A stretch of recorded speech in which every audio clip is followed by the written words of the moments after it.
इससे पहले कि सत्संग शुरू किया जाए, आपकी सेवा में प्रार्थना की जाती है कि सत्संग का अर्थ क्या है। गुरु नानक साहब कहते हैं, सतसंगत कैसी जानिए जिथै एको नाम वखाणिए।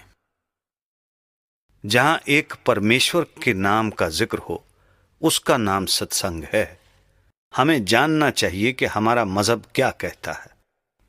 मुसलमान फकीरों और दूसरे महात्माओं की किताबें हौका दे रही हैं कि बचो बचो, मगर हमारे कानों पर जूं तक नहीं रेंगती।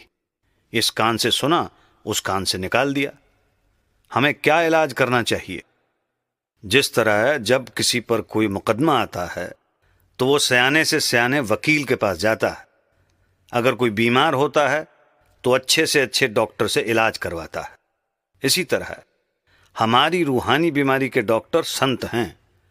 अगर कोई ऊंचे से ऊंचा रूहानी मार्ग है तो संतों का है। हमें उनके पास जाना चाहिए।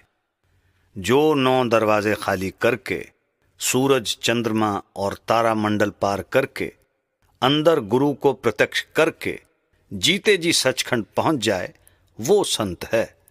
चाहे वो हिंदू है या मुसलमान, ईसाई है या किसी और मजहब का। संत हिंदुओं में भी हुए हैं, मुसलमानों में भी हुए हैं, ईसाइयों में भी हुए हैं। इस कलयुग में संतों की तालीम में ही सुख है और किसी में नहीं। सुख ना गृहस्थ में है ना त्याग में। एक महात्मा कहता है, ना सुख विच गृहस्थ दे, ना सुख छड़ गया।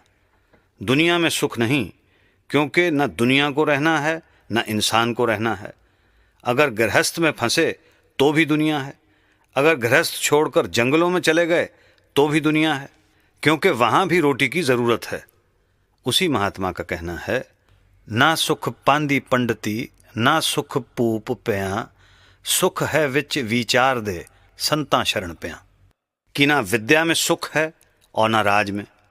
क्या विद्वान सुखी हैं? कोई नहीं। क्या राजा महाराजा सुखी हैं? कोई नहीं।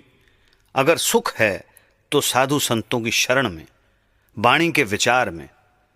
और संत क्या कहते हैं कि जीते जी मरो। अगर यहां से कोई निकलने का रास्ता है तो नम्रता है, प्रेम प्यार है। संत हमें नम्रता सिखाते हैं। गुरु नानक साहब ने धुर धाम पहुंचकर भी दम नहीं मारा, बल्कि कहते हैं कि हमें कुछ नहीं आता। जो धुर धाम पहुंच गए उन्होंने भी दम नहीं मारा।